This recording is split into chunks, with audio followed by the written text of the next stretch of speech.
Hey guys, my name is Helium Lemon 15. Welcome back to Jimmy and the Pulsating Mass.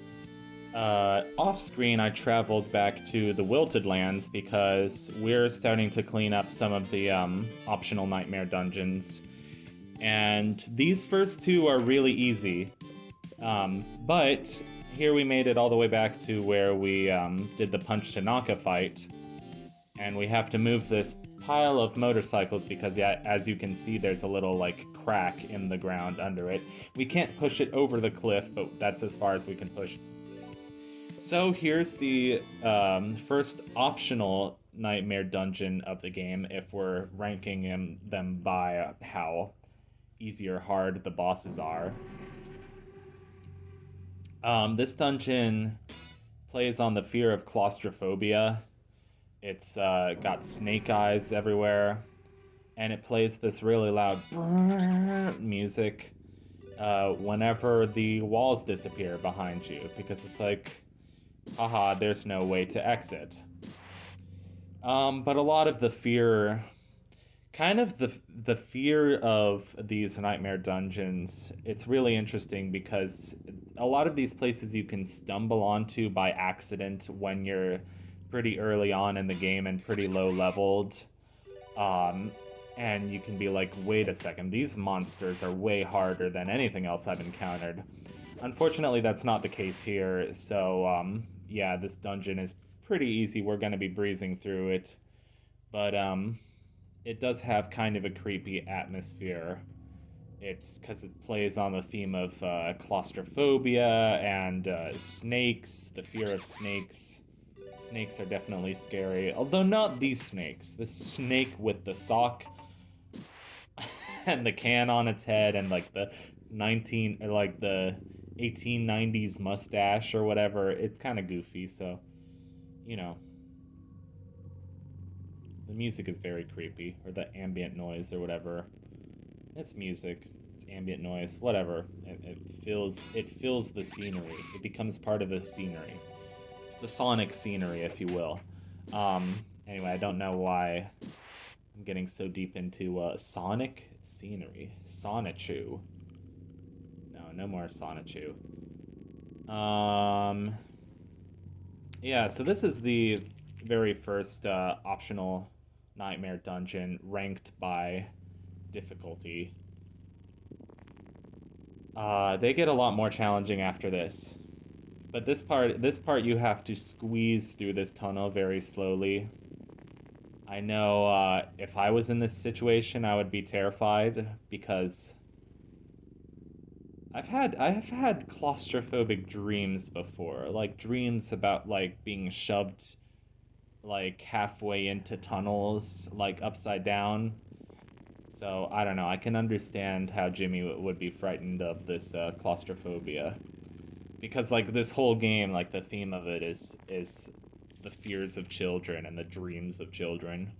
So I think it's really cool because like childhood and imagination are like a big theme for me, and like the art that I do, the books that I like, the music that I like, the just the projects that I work on, and the games I gravitate towards. Oh no, it's a big snake.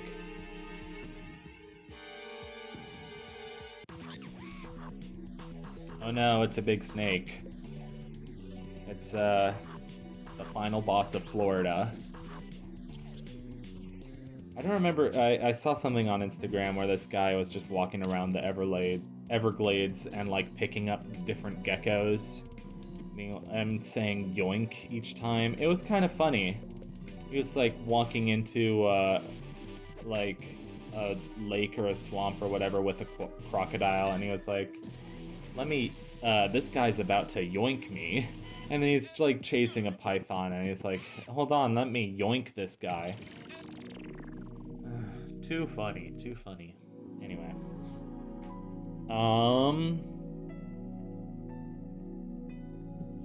Honestly, I'm really excited to be playing through Jimmy and the Pulsating Mass. It's just such a wonderful adventure.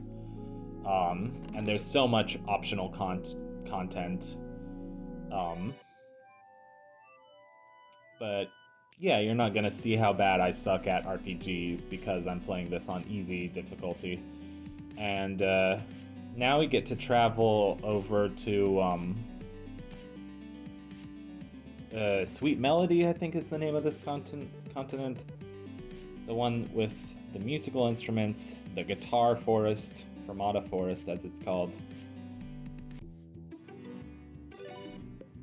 Yeah, you should all know what a fermata is, you know.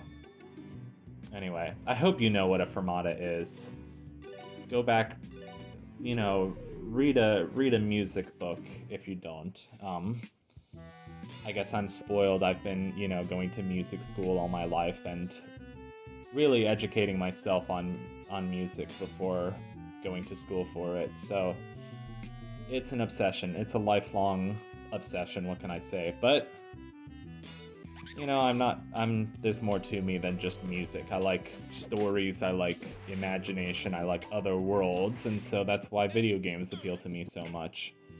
I love nature, I love trees and seasons and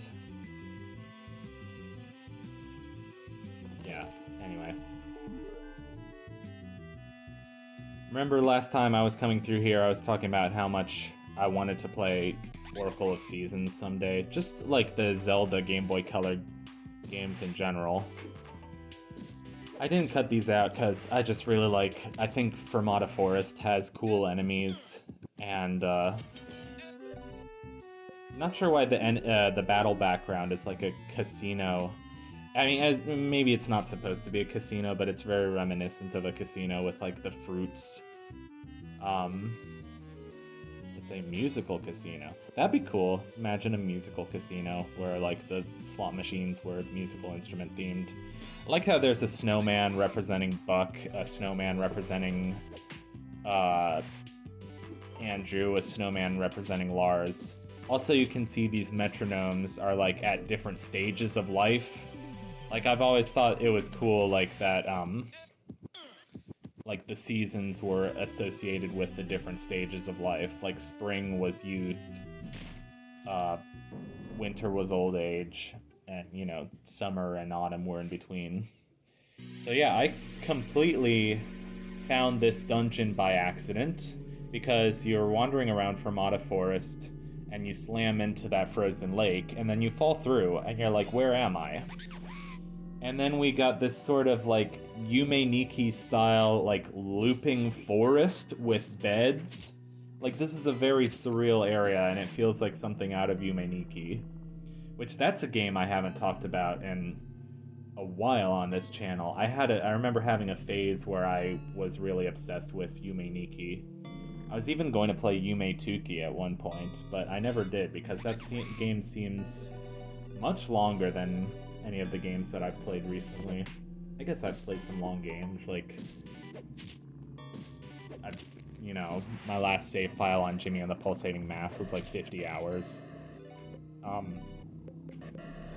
And I didn't even beat it. What a shame.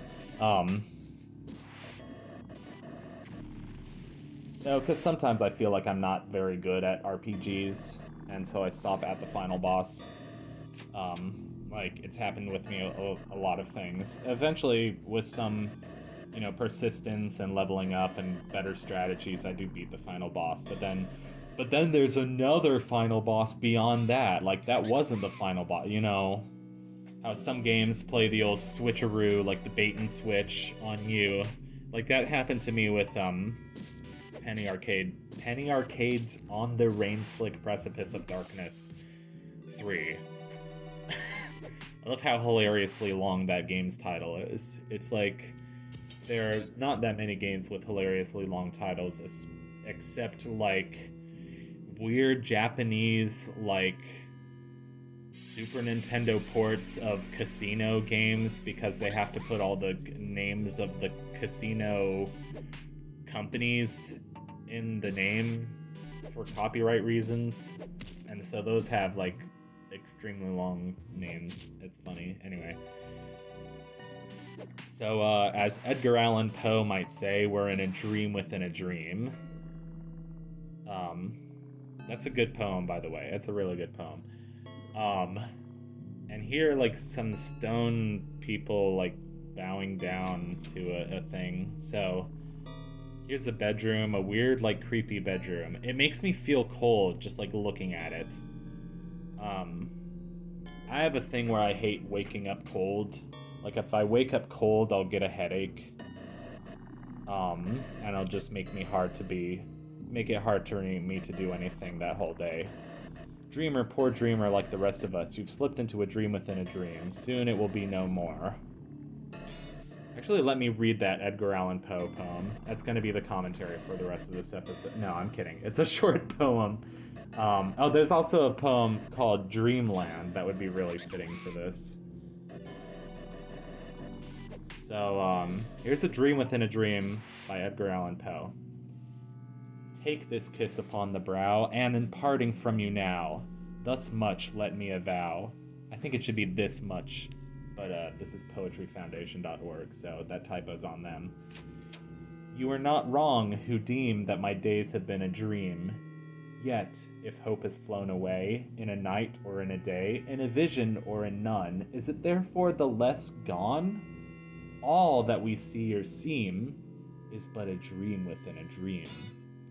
I stand amid the roar of a surf-tormented shore, and I hold within my hand grains of the golden sand.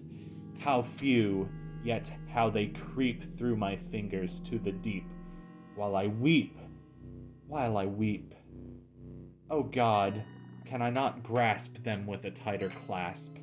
O God, can I not save one from the pitiless wave? Is all that we see or seem but a dream within a dream? Yeah, anyway, I just really like that poem. I love the meat lockers in this castle. They're so creepy. They work so well to establish a horror game.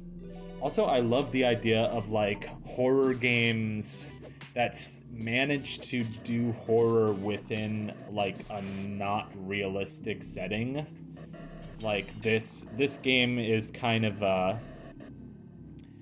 besides the font that it uses for all the text, everything is basically 8-bit. You know, not the music, of course, and sometimes the backgrounds, like you might consider them like 8 or 16-bit, but it's what you would consider pixel graphics. And recently, a game that I've been thinking about a lot is not a lot, but I've been thinking about it because it just got popular these days, and that's Faith: The Unholy Trinity.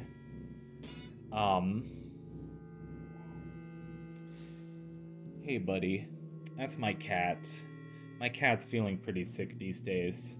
He has some kind of tumor in his sinus or something, so he's just like he's breathing real funny.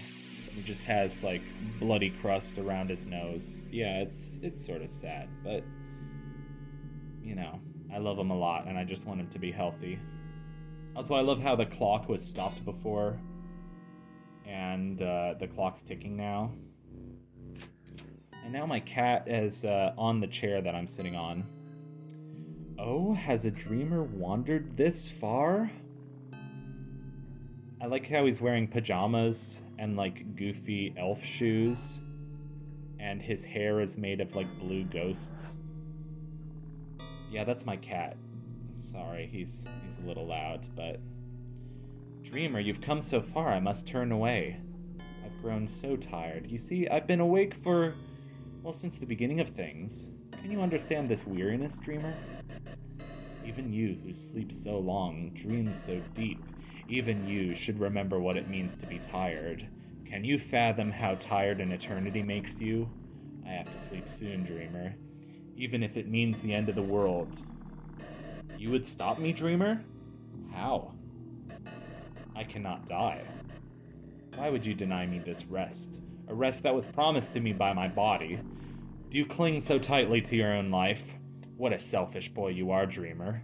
I will remove you from my realm, and then... something about sleep. This fight would be more genuinely unsettling if he didn't have these striped pants. Are you sure this won't emancipate me from my ridiculous striped bed pants? Anyway. I don't know. Faith, the Unholy Trinity. Well, first off, I love games that were just made by one dude and one dude alone. And that's this game, and that's also Faith, the Unholy Trinity. Both the developers, both Airdorf and Casey Ozumi, are from Texas. And I watched like the videos of Airdorf like rotoscoping himself for the animations that went into the game. And even though it was some of the like scarier scenes in that game, it was just so wholesome just seeing him in his apartment like acting it out. I can't describe it. It just, Airdorf seems like a really cool and wholesome guy.